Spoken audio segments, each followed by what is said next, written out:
All right, this is Truth Be Told. I'm Tony Sweet with Captain Ron, and we are preparing 1 month away from the Contact in the Desert. And we have been interviewing some of the top speakers, and today is one of those speakers. So we want you guys to get ready, sit back, and enjoy this show. We have Hugh Newman, who is a world explorer, megalithical maniac. No, not even close, but... Well, that's my third grade education. And author of several books on ancient sites and giants, as well as being a regular guest on History Channel, Ancient Aliens, which I love, and Truth Be Told. And Truth Be Told, and Search for the Lions, Lost Giants. He is a video producer who produces and publishes film on his worldwide explorations on YouTube, which you're on right now. And don't forget to subscribe.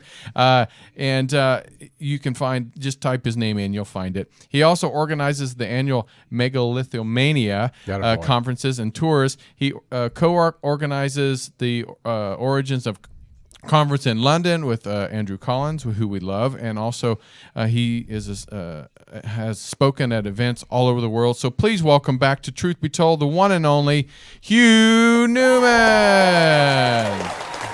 How smooth was that he just spit that right out, didn't he? I think I should have drank something before. Maybe I usually have a couple drinks before. Wow. So, no, just kidding.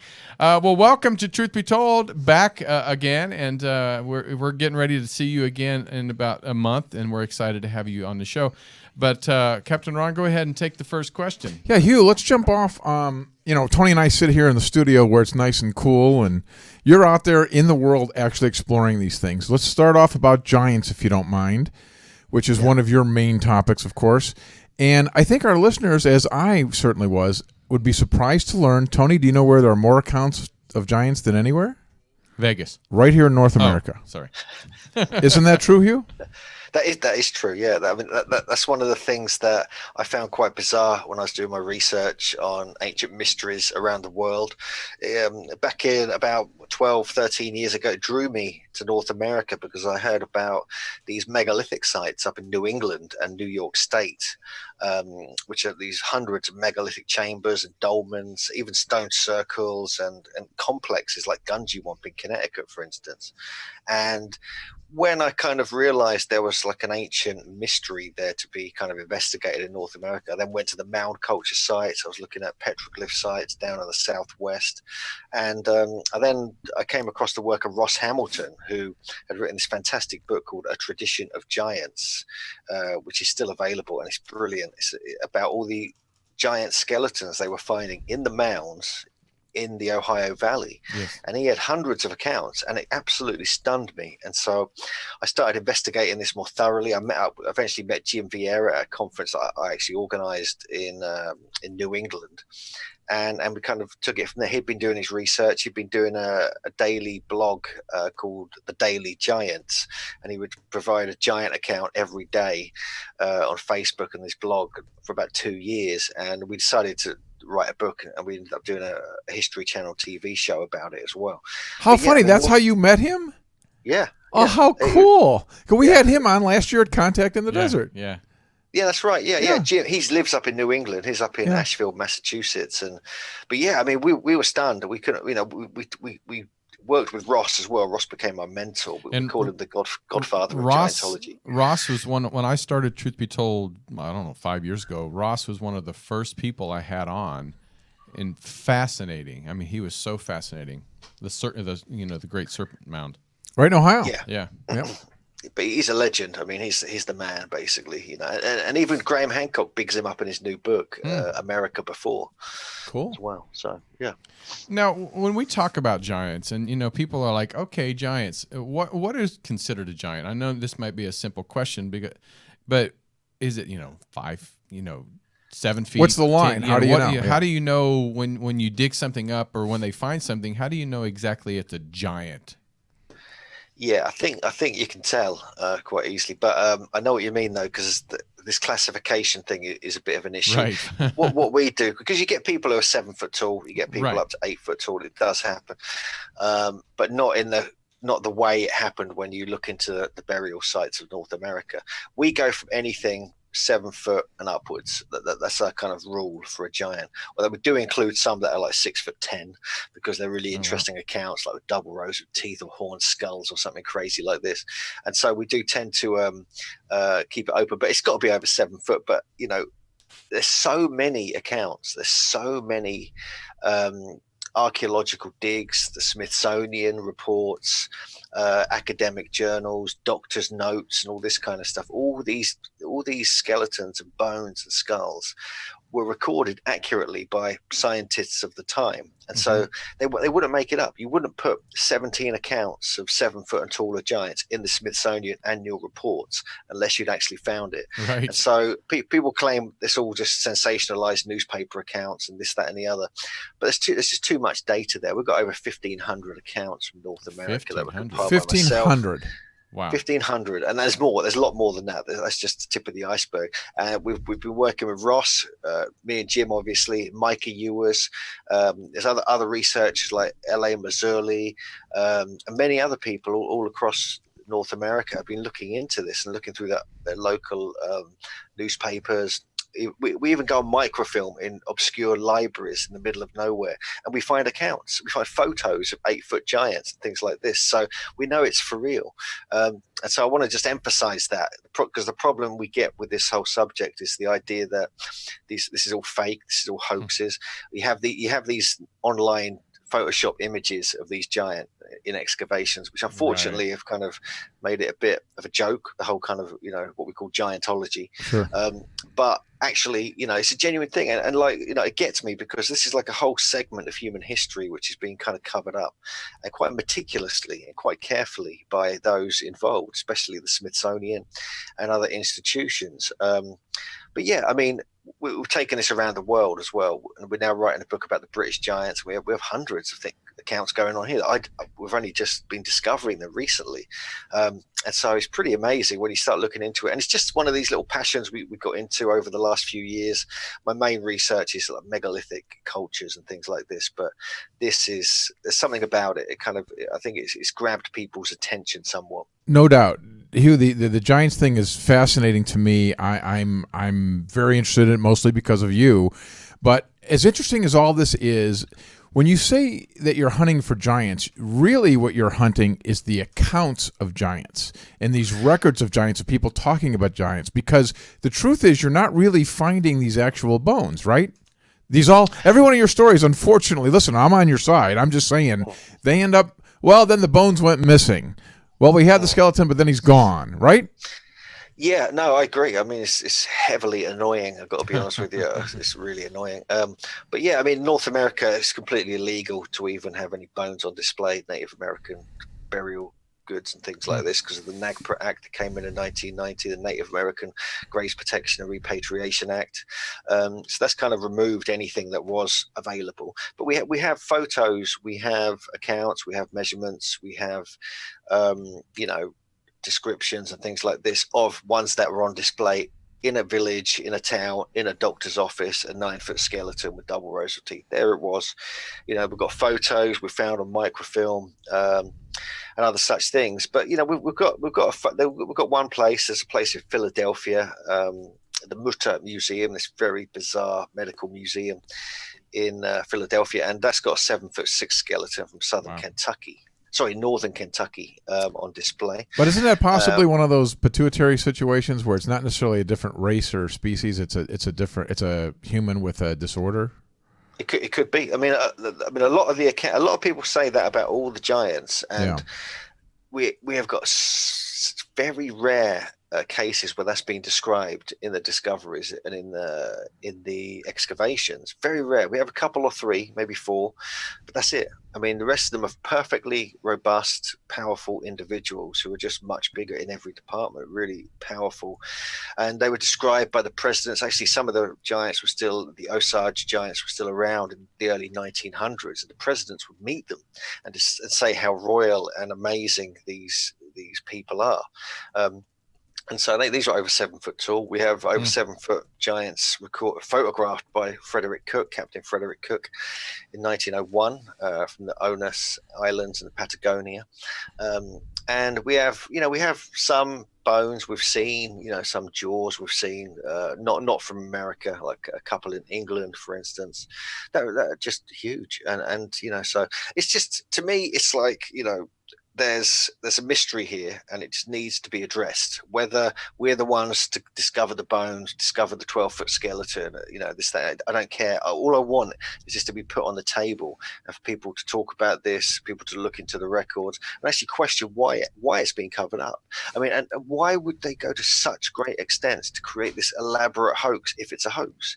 Why? Right. For what? Who gains? I mean, loads of these accounts are in like local journals on page 418, a little segment at the bottom of the page in small, who cares? How is that going to enhance their reputation or anything? It is matter of fact discoveries as the settlers were moving in 16th, 17th, 1800s, so on. And so, we've got so many like that you have to dig so hard to even find them. Why would they bother? Who wins from that? And so you kind of have to take it seriously. They're counting how many cows there are in the field, what farmer's been doing what. Someone got hurt and broke their arm. Oh, and there's 2 9-foot skeletons, and so on and so on. And so, this is what we're dealing with. And so, when you start looking into it, and we're skeptical. We don't believe everything we hear. We're not silly, stupid people. We kind of understand this is controversial. This is a strange subject, but you've got to just look at it in context. And there's something going on. And I wish I bet there's like 10-foot skeletons in some, high-level Freemason's basement that all his mates play snooker or pool next to, every day or something. Or there's rituals that are taking place by, these high-up people. I bet you some bones and skulls are in private collections, but it's illegal to tell me and let me have a look at them. So that's the problem because of NAGPRA. So yeah, I'll stop my rant, but basically there is an issue here. Needs to be kind of opened up. Well, what's the funniest thing is, just the other day, and we talked about this before because I interviewed a gentleman, a scientist, about the new human species that was discovered in the Philippines, and they talk about them being hobbits. Jeff Meldrum, yeah, Jeff Meldrum. So it almost fascinates me to deny if it's just because they're large humans. So it makes you almost wondering, why would you be scared of large, giant humans if you could sit there and talk about hobbit-like new species very openly? So, I mean, could it be a different species? Is that why they keeping it quiet? Or is it because it doesn't make sense to me? Yeah, that's a good question. There's a good case for that because a lot of Denisovan DNA has been found in some Native American populations. Andrew Collins and now Graham Hancock have been writing about this. We feature it in our book from 2015 as well. Now, they're a new type of human being that were discovered in the Altai mountain region of Siberia, Russia. And recently, very, very recently, a new skull fragment was unearthed, and it was so thick, so large, they believed it must have been of an extremely tall human being. There's also very large finger bones have been found, very large teeth, which they thought were cave bear teeth. And so this is part of our ancestry, especially Native American ancestry, interestingly, in some areas, not every area, but the northern areas generally. And so how is it that there's Denisovan DNA within these Native Americans, and this is where the giants are? Is there a connection there? This is something Andrew's going to be featuring in his forthcoming book, Denisovan Dawn. It's like 3% of them have that. Mm-hmm. Yeah, that's right. And it's just bizarre. And so that's just one aspect. But then you've got other kind of strange anatomic anomalies, which really freak people out. When you actually look into this, double rows of teeth. 2 rows of teeth in each jaw. That alone is odd. I know people. I actually know people who have contacted me since we put the book out, that when they were young, they had 2 or 3 rows of teeth, and then they grew to be 6'8" or 7.5 feet tall. And so there's like a genetic connection between double rows of teeth and being very tall and very giant size. And they didn't have, picture of gigantism, nothing like that. It was actually, genuine, just taller than average. And so we also get some horned skulls in some of these accounts. We have dwarf skeletons next to giant skeletons in burials. Right. Some have got tails and things like this. And so there's a very strange kind of history of humanoid beings in North America. And now, with Hancock and others, and back in the 80s, we had Jeffrey Goodman in his book, American Genesis, were proving that there's human activity in North America going back up to 130,000 years ago. So that's older than the first humans came out of Africa, but this is in North America. And so we also have accounts that go so far back to at least 12,000 years ago. These are oral history accounts from Native American cultures that were collected by Vine Deloria Jr., who was the mentor of Ross Hamilton. He was a Native American scholar and activist and genius, in my opinion. And he found out all these stories, all these oral histories and legends and the things that were just, based in truth. They talk about this Younger Dryas period where there's called the dark tent or the black tent, where the sky darkened, there was fires, all the megafauna died out. But before that and after that, they talk about the way that human beings were so tall that they used to herd mammoths like we herd cattle. They used to talk about giant beavers. They used to talk about, and this is all in the kind of oral traditions of these ancient cultures. And again, why would you make that up? This is just matter of fact stories passed down. And so you get that. Then you get extremely ancient skeletal remains like Spirit Cave Man. I believe the Lovelock Cave discoveries that were potentially giants, some are recorded up to 11 foot tall in some accounts, were that old. And so, we've got a real kind of melting pot going on here that people aren't aware of. And, more research needs to be done. But NAGPRA is kind of taking away all the evidence, and that's a real pity. Well, that part's unfortunate. However, what I wanted to say earlier was that, if the giants are as prevalent as your research is showing, and you've mentioned 1,500 cases, and that's just scratching the surface, don't you think then that it's just a matter of time before one of these shows up and they're unable to cover it up and hide it, and we'll be able to actually get some scientific study on it and run the DNA on it and see if it is in fact another branch of sapien completely?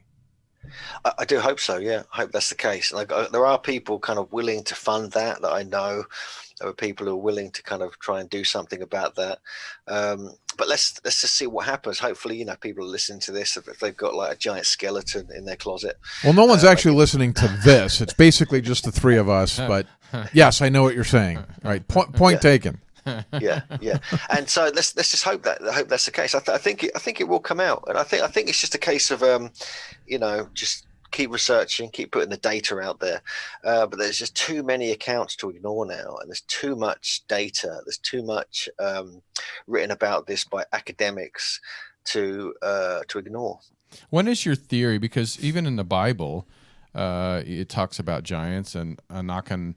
They were also, saying even Goliath was up to almost 9 feet, and so that's 2,000 years. Okay, so when do you think they existed? When do you think your theory that they went extinct or disappeared? What is your theory on that? I don't think they really went extinct. I think it's like, because even up to the early 1900s, there were accounts of meeting these naturally tall, very tall people in South America, Patagonia, Antarctica, and North America, when the presidents were actually meeting them and writing about them. And so I think I don't know the answer to your question, but I think it's just a general change, influxes of migrations happening around the world, and the smaller people kind of took over. I think that's basically what it is. Yeah, this is the Patagonian giants. There's numerous accounts of Spanish and British explorers meeting them, and they said often they're described as coming up to the waist of these people. Wow. And so that would suggest they're at least 10 feet tall, because the average height was 5'4" or around that at the time. And so there's also found a 10.5-foot tall skeleton. There's even females that were met. There's actually interaction recorded with them as well, written about by Magellan, and also Francis Drake. So Francis Drake, when he did his World Encompassed. So yeah, it's just a pretty interesting story, and something that is just something that it just grabs people's attention. It's one of these missing chapters of human history, and if it's ignored, if it continues to be covered up, then that'll be the end of it. But hopefully, myself and all the other researchers, I don't claim full credit or anything, are going to help put this back into the public kind of consciousness and research this a little bit more. I think in the 3D world, as they call it, there's not as much belief in this as there is, at this table here. Do you think you were mentioning, like, you saw double rows of teeth and things, and we also hear red hair? Do you see similarities around the world of these giant accounts, or are they different geographically? What are you seeing a pattern? There are some patterns. Yeah, we do get the red hair come up quite a bit. We have that obviously in Ireland. We have the Fomorian giants and so forth. We have the Lovelock Cave and Nevada giants, which is something I'm fascinated by. We also have blonde and red hair, and even described as freckles and ruddy skin in the area. Also, we get that on Catalina Island and the Channel Islands of California as well. And so I find it intriguing that we're finding these traits. We also get descriptions of double rows of teeth, extra digits on the hand, like 6 fingers, 6 toes. It's something my co-author Jim Vieira really enjoys researching for some reason. And there's lots of other anomalies like this we keep finding. I mean, one of the main ones, we get this in Britain as well, is the gigantic jaw, the big jawbone, which is super powerful, which is quite strange, but we keep finding the same anatomic anomaly. We also have cannibalism keeps coming up. Now, this might sound like a joke to some people, but there's actual solid scientific evidence for cannibalism around the Lovelock Cave area. There's talk about that with certain tribes being attacked by cannibalistic giants. We have the Stonish giants of the Shawnee, for instance, around the Ohio, Idaho area, I think. And we even have, hairy giants as well, like Bigfoot type creatures are being recorded and talked about. So it's a very, very bizarre story. And we do get similar traits. I mean, one of the things that keeps intriguing me is the connection to these ancient sites. We get this a lot. We get the megalithic construction linked with these giants. It seems like if you go back to the stories of the Nephilim and the Bible and all this kind of stuff, they were obsessed by working with stone. They were metal workers. They had an advanced understanding of astronomy and technology and things like this. And this is something that keeps coming up when you talk about these giants. They had this obsession with building. They wanted to build. They wanted to work with stone. They wanted to work with metal. They became master masons and metal workers in some cases, like the Cyclops of ancient Greece, for instance. Not only did they were attributed to building all the sites in megalithic Greece, which is remarkable when you start looking into areas like that, some of the sites there. You also get the technology, and they became like the adepts, like the masters, like they became the ones who were employed to build the pyramids and things like this, and Stonehenge was originally said to be built by giants. See, there you go. This is my big question I have on here, Hugh. Do you think that because a lot of these have legends attached to them, a lot of these megalithic sites have legends about tall beings that built this, from Inca all the way to the pyramids, everything. Do you think that it's true that maybe giants are responsible for some of these giant stone structures? I mean, it's logical if you think about it. If they did exist, then who are you going to employ? You're going to employ the master builders who happen to be giants. They can lift and quarry these stones. So yeah, I think there's a good case for that. I mean, there's good evidence about techniques of stone levitation and stone cutting using lost technologies, which I'm very interested in. And there's a lot. If you start looking into the old records, there's good evidence of that as well.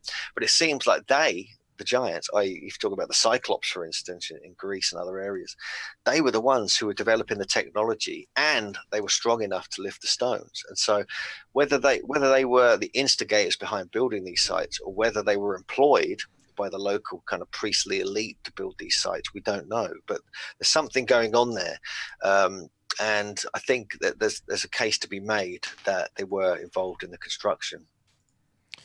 Why do you think the powers that be, or governments, whatever you want to call it, why do you think this is such important to keep it covered up? Well, it doesn't fit in with evolutionary theory.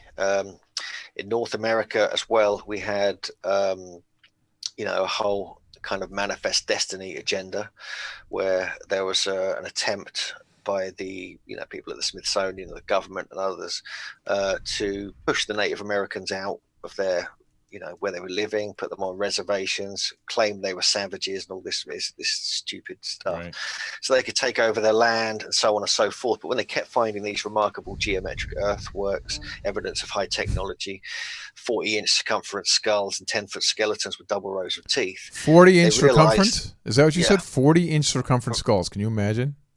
There are some, yeah. We've got accounts of them, and even Smithsonian finding them as well.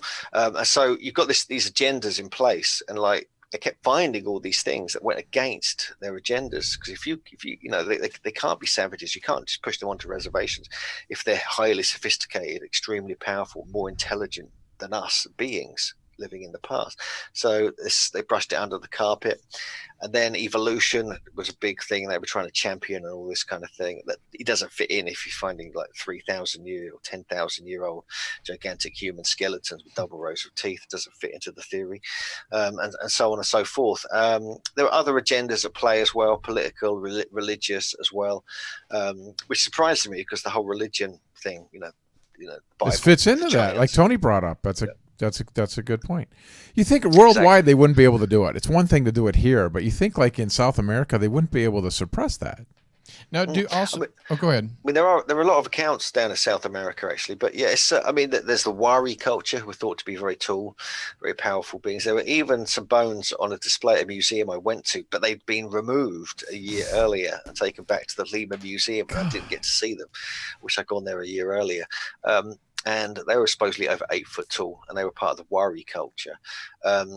So yeah, I mean, there are. If you look around the world and you're careful enough, you can find bits of evidence here and there.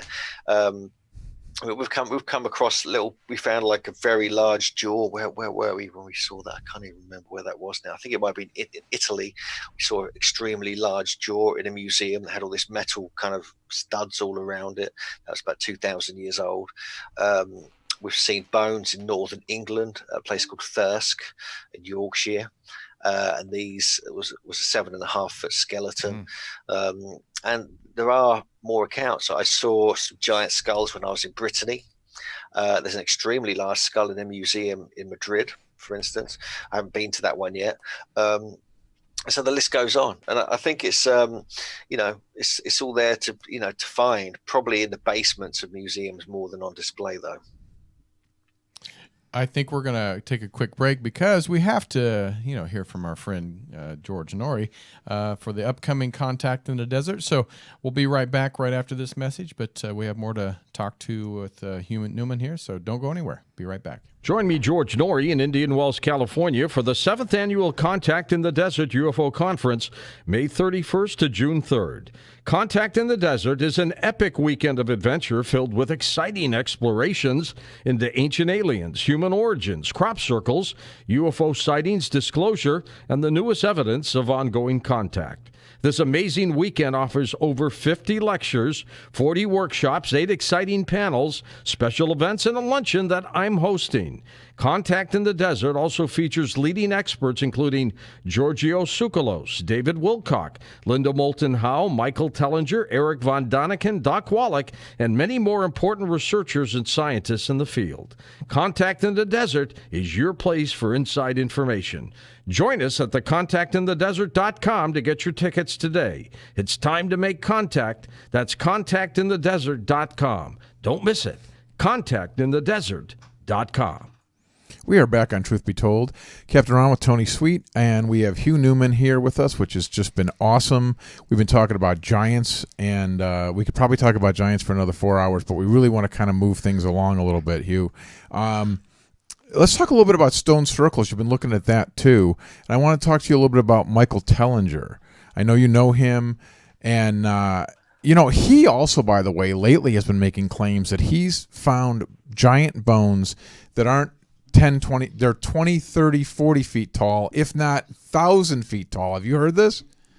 I have heard this, yes. Is he on crack? What's going on? Well, Michael Tellinger, he actually came and stayed at my house recently. Awesome. We hung out for a few days, but I've known him for a long time because I live not too far from Stonehenge, so we took a little trip down there. But yeah, no, he's into the mud fossils thing. This is kind of an intriguing story. I'm quite interested in it, but he's found a couple of things which kind of grabbed my attention. One of them is like a human heart, which is quite large. It's like double the size of that interests me. It's just when a lot of them are like of 100-meter tall kind of giants, which is out of range for what we're researching. We kind of stick to what we know we've actually found bones for, rather than these potential fossils, and so that's kind of out of our range. But yeah, Michael has also been involved in discovering a series of stone structures, some of them circular, in South Africa. I've visited those with him a couple of times, and they're really interesting. Adam's calendar is particularly interesting. That's like a classic, stone circle from Cornwall. And there's thousands of these stone circles, thousands of them. Thousands, yes. There are, yeah. There's, I think he's counted. Well, I think there's millions. In fact, that's what he claims. Wow. It's ridiculous. Well, he also claims these giants are a mile tall. That is an astonishing claim. I have it to is. Admit. Yeah, but the stone circles are kind of intriguing. Some of them are like, like Adam's calendar is like a classic stone circle. It's got, roughly circular oval shape. It's got some stones in the center that align to certain things, certain times of year. It's got some outlier stones, which are just out in the fields. The other type of structures are more like stone walls with no entrances or exits. And these are found all over the whole of South Africa.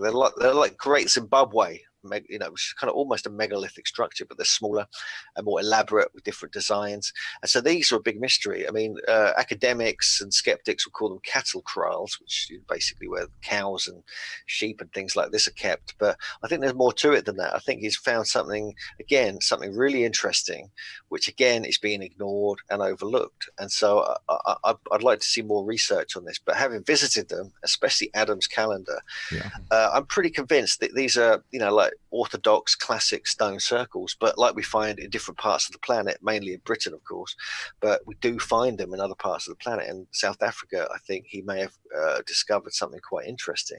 No doubt. I couldn't agree more. I feel like this stuff is underreported. And Tellinger, we love Tellinger. We think his stuff's great. The only shocking thing is this recent claim I've heard from him about these giants that are unimaginably tall. So I don't even know what to do with that. But the rest of it's fascinating, and I wish it would get more attention and more belief. It feels like a lot of this stuff is just dismissed.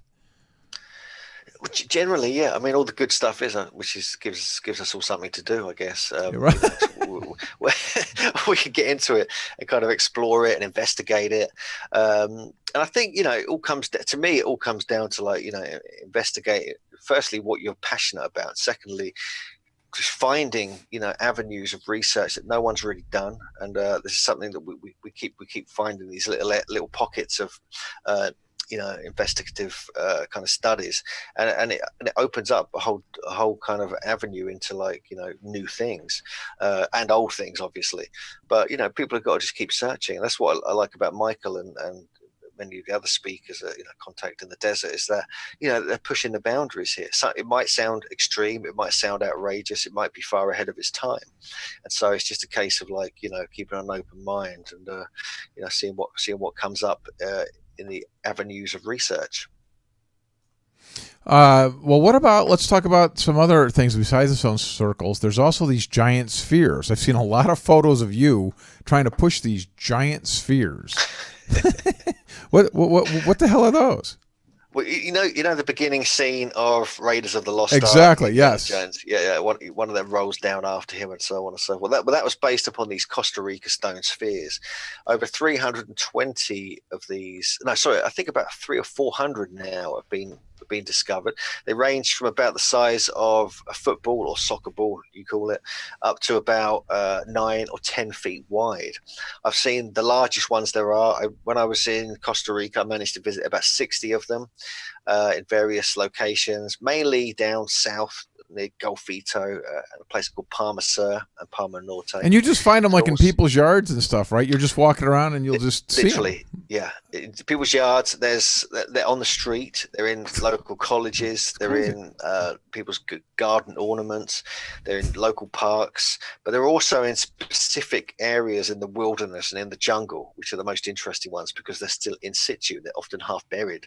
There's a place called Finca 6, for instance, which still has some in situ, and they've now, since I went there like in 2012, and since then they've built a museum and visitor center there. They have much more information, more artifacts. There's a whole settlement, like a megalithic settlement there, built by these tribes from that particular area.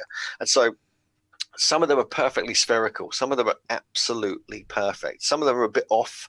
But imagine trying to create an 8-foot tall sphere from a mega block of stone. It would just be like, hang on a sec, how am I going to do this? And so you have to think about, the mindset of the person making it is pretty intense, and then the result is just a sphere. That's it. There's nothing more. Right. So to me, it's very abstract. It's got this abstract, artistic kind of merit to it. Well, it's the how and the why. Why? Why would somebody do that?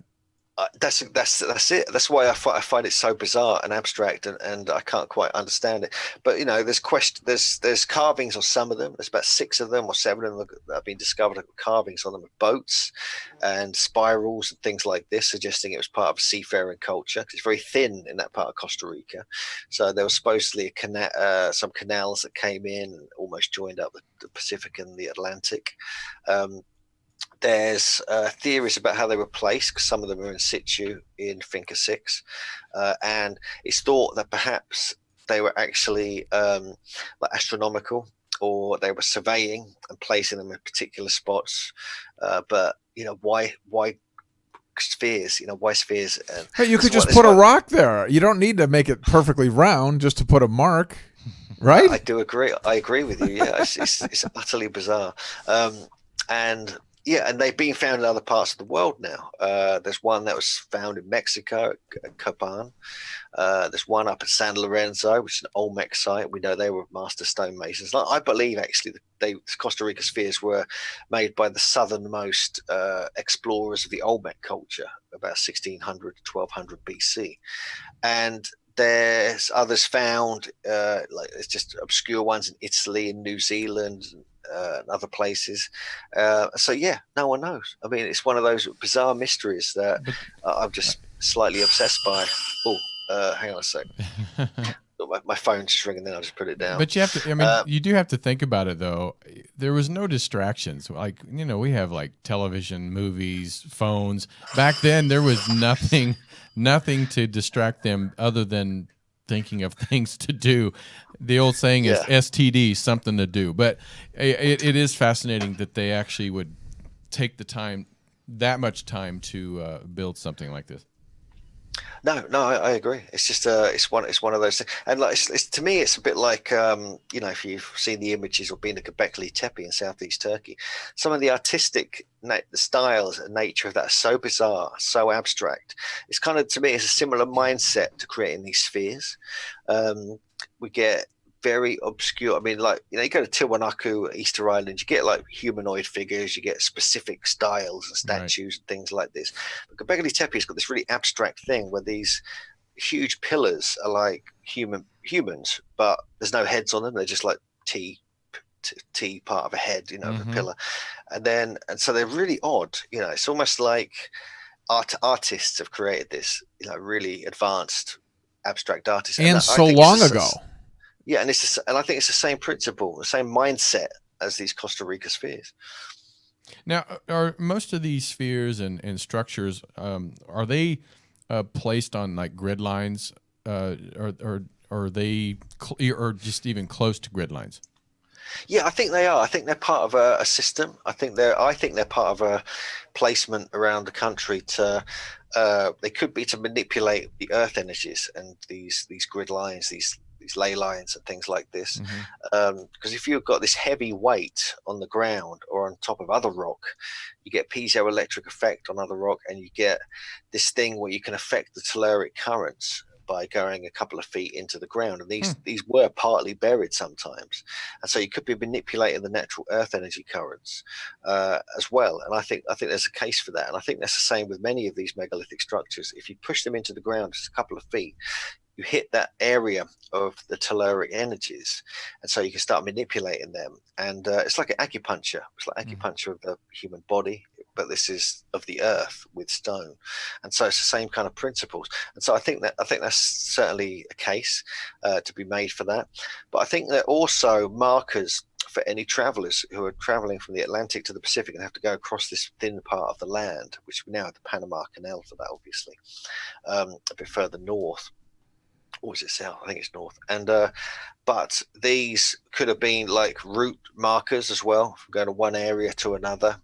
They could be, symbols of these different cultures, the status symbols, because they were often found at the base of a slope of a small kind of pyramid structure, very small, like earthen pyramid structure with a bit of stone pebbles within it, where the chief used to live, the chief of the tribe. And so there's something connected with that as well. Like he was the master stonemason. He was the one directing this whole project, whatever that project might have been.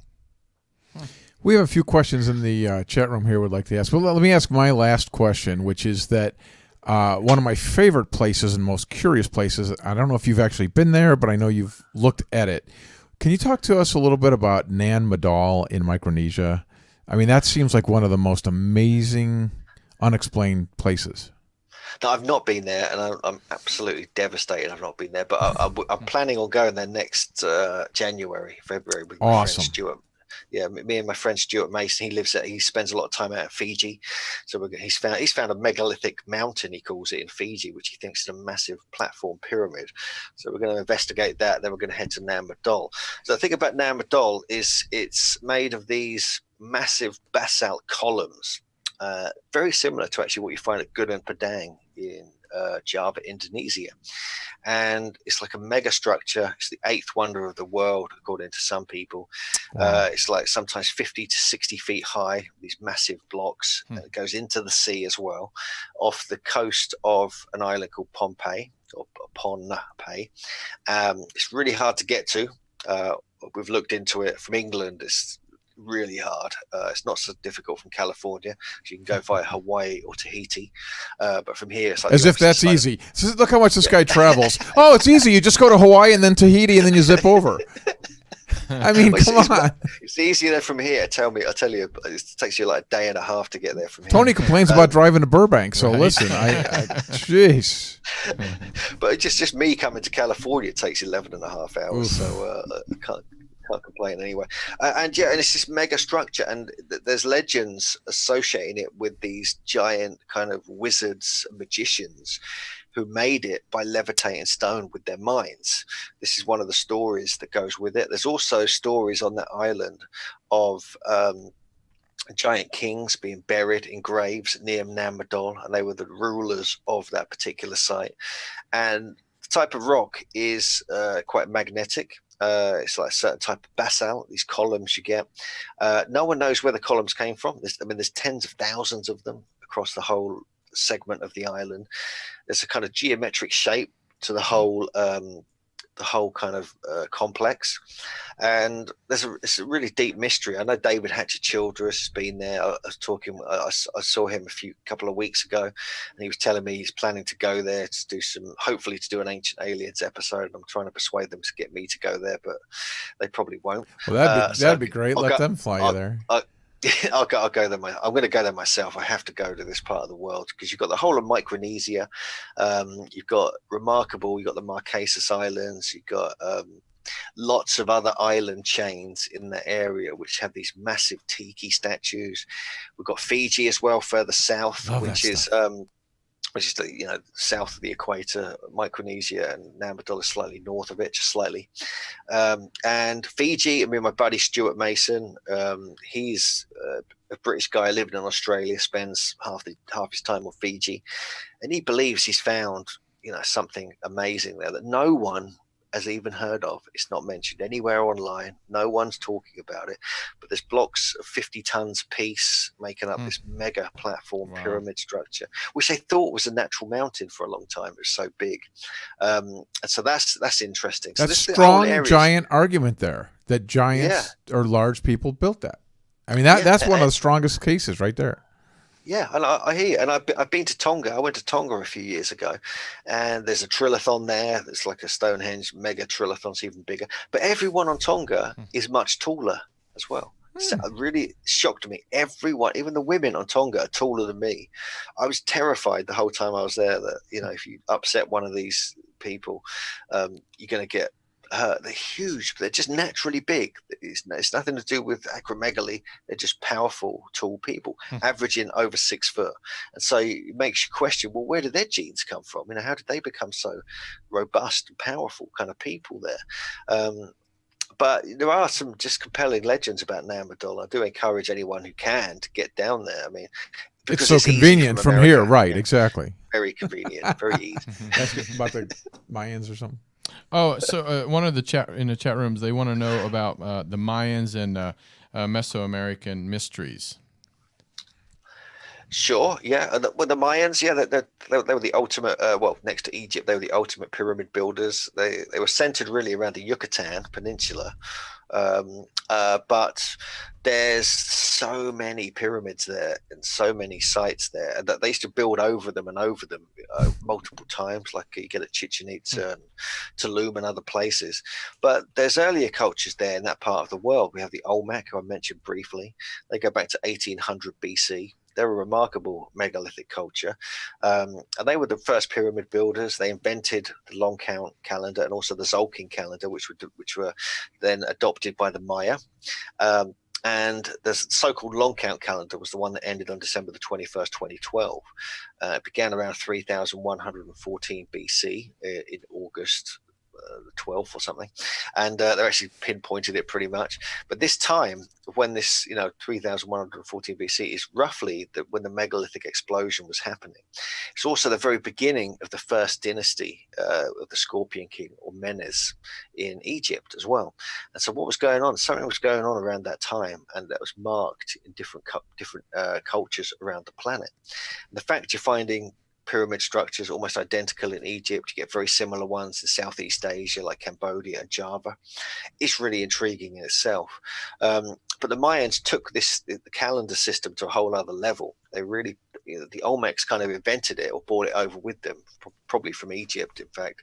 And they developed it to such a high degree that they were able to sort of predict eclipses. They were going to foresee into the future. And there's good evidence now that they were taking very strong psychedelics like psilocybin mushrooms and 5-MeO-DMT from Bufo marinus toads, which are supposedly can give you that kind of put you into a kind of time portal where you can see into the future and into the past. So there's a lot of weirdness going on in Mesoamerica, but it's somewhere I've researched quite thoroughly. And you do have evidence, a lot of evidence of giants there. That people overlook this, but it's just as much as we get in North America, but it's just not been fully researched yet.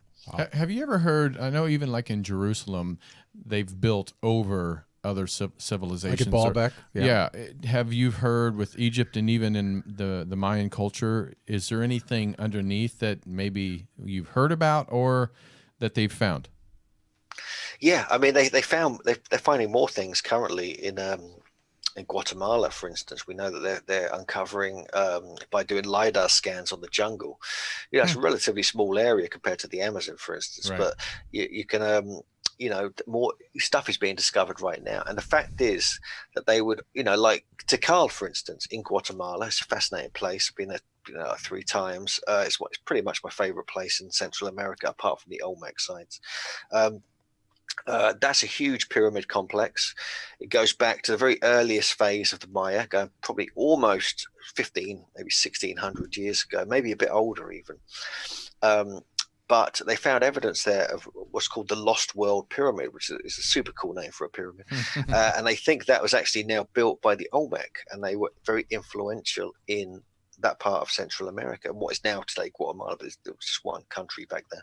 And And so what's going on there? So even the earliest known pyramids, which we thought were the Maya, were again built by the Olmec. And some of these pyramids are multiple layers. They were started off quite small.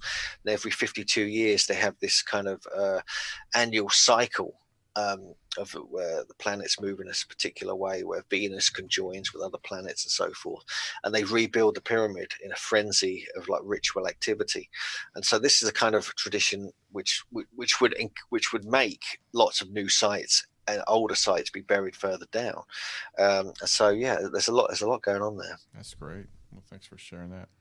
And unfortunately, I mean, our time is almost up. Please, Tony, no. We need another 2 hours. I know this. We can talk to Hugh forever. And this stuff's all fascinating. I love it.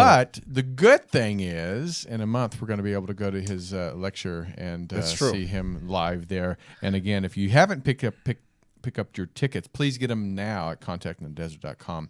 And just a quick tease, what are you going to be talking about this year?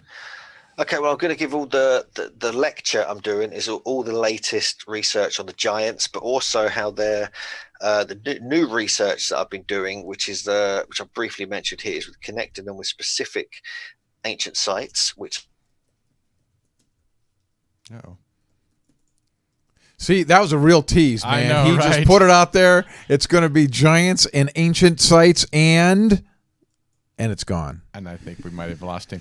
Tony, you pulled the plug on him too early, but that was a a fascinating show. I really enjoyed talking to him. He's got such great, interesting stuff. He really does look at all the interesting things in the world. And he actually physically goes there in person, which I think is phenomenal. What we talk about. So many people talk about it, but they don't go. That's you and I. Yeah, we got to talk about it. All right. Well, again, thank you, Hugh, for joining us. And please go to his website, and I'll show it to you. It's megalithomania.co.uk. You can pick up all his books on pretty much any book site you can think of.